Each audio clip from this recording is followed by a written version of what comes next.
Merci na batali pe balandi nyonso ya réflexion na mokili mobimba.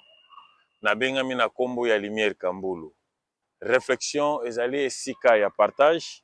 Réflexion ezali sika oyo tobengaka ya lisanga ya bato mayele. Réflexion tozo réfléchir na makambo nyonso oyo ezali ezotangama na se na moi. Réflexion ezali école. Pe awa watu tozo réfléchir na makambo nyonso sauf kaka kofinga. Réflexion awawa to partageaka ba idée nyonso oyo oza nango na réflexion okoki kotuna ko motuna okoki koya na ko partage to partager. Eloko nini etindinga na tongo ya lelo motuna ya semaine passée ezalaki ke soki Satana azali mosali to azali adversaire ya Yawe Nzambe. Wana ezaki motuna epesamaki. Alors ezalaka na mituna totunaka bana na Nzambe, pe ezalaka na mituna totunaka bikelamo na Nzambe elongo na bana na Nzambe. Alors motuna oyo ezalaki basé mingi na bana na Nzambe oyo tobengaka pe ba Kristo. Mais eloko nini pousse biso tozonga pona na message wana motuna etunamaki soki Satana azali mosali to azali adversaire ya Yawe Nzambe. Alors epesamaki motuna na ba Kristo. Na motuna wana toye komona ke ba Kristo ba répondre. Mais ko répondre na bango ba Kristo epesi ke groupe moko elobi ke Satana aza mosali, ba groupe mususu balobi ke Satana azali mosali te. Ser nanga Arlette na mboka ya Luanda ayeba kotalisa biso ke Satana azali mosali na Nzambe. Ser na biso Love ayeba kotalisa biso Satana mosali na Nzambe. Ser na biso pe adoratrice ayeba kotalisa biso Satana azali mosali na Nzambe. Alors na sens contraire Fermino Faka Kente na mboka ya Luanda moninga ya Adam Sekeseke la foudre sonangol alobi ke Satana azali mosali na Nzambe te. Akotikala pe kozala mosali na Nzambe te. Ser na biso Isabelle na mboka ya France na Milouz alobi na biso pe ke Satana aza mosali na Nzambe te. Alors bango les deux camps oyo baza ba Kristo mais ba réponse na bango bimi lolenge moko te. Alors yango réflexion yesu mbango susu bakotuna bango tokobanda na groupe oyo elobi ke Satana azali mosali. Tokotanga bakombo ya bato wana sœur adoratrice, sœur na biso Arlette na Angola, sœur adoratrice na Belgique, sœur Arlette na Angola, sœur Love na Angola balobi ke Satana azali mosali na Nzambe. Sikoyo mutuna yango epa na bino o bino bolobi ke Satana azali mosali na Nzambe. Bomeka kolakisa biso ata 2-3 épreuves na kati ya makomi ke obe na se na ba épreuve o bokotalisa biso na makomi obezo lié na mokili ke Satana azali mosali na Nzambe. Azali mosali na Nzambe na ndenge nini misala nini ya salaka oyo tokobenga ye mosali na Nzambe.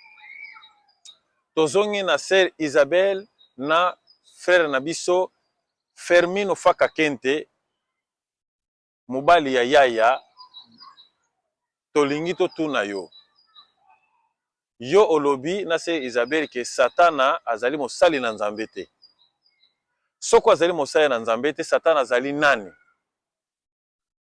Satana azali nani pe place nini oyo bino bozo qualifier ye. Bozalaka mo un peu clair pona toyeba pe soko ba preuve ya makomi ezali bolo na biso ta mibale misato ekosala malamu. Na bosana pe ko citer susu sœur na biso yaya mami mima mwasi ya Fermino Faka Kenti ya lobi ke Satana azali mosali. Mama na bandeko misusu tolobaki ke bolakisa biso misala ya Satana oyo asalelaka Yawe Nzambe na se na moi. Merci wana ezalaki mutuna oyo tunama semaine passée mais eboti susu mutuna mususu yango toyepa na bino toyeba kozwa ba base ya ba réponse na bino. Réflexion ezali place moto nyonso akoya kopesa ba idée na ye, moto nyonso akoya kopesa ba makanisi na ye.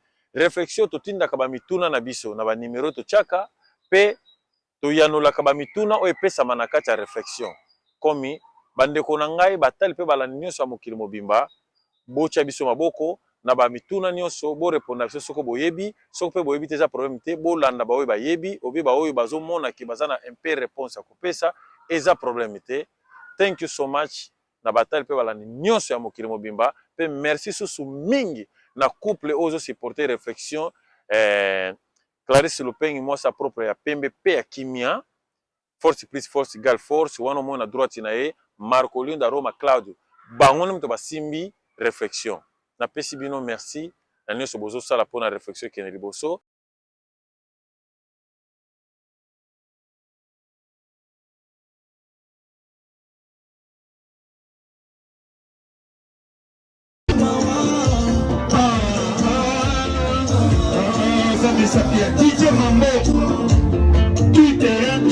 Merci wana na continuer journée nanga kitoko mpona mohe ebimi poto ezalaka malili. Lumière Kabulo TV, Lumière Kabulo TV, Lumière Kabulo TV, réflexion avec R9 Fabrice, R9 Fabrice. Mobali Madeo, balingaka mwasi lolenga ninyango, nengo sasalanga eleki makasi. Kabulo TV yo, Lumière Kabulo, réflexion, réflexion. Double CD Fantomas Engayo. Il est là, il a toujours. Barbito s'abonne, chaîne les amoko. Ça c'est dit, Maboko, t'as un an s'abonner. Bon, donc, mon yango, YouTube, aux avana. Moko gaga. Réflexion, trop bandé là. Réflexion. Réflexion, lumière Kamboul. Yangwana. Balai qui est ça la biso bien. Tous en simana pour et ça la G. Bongo. Toujours.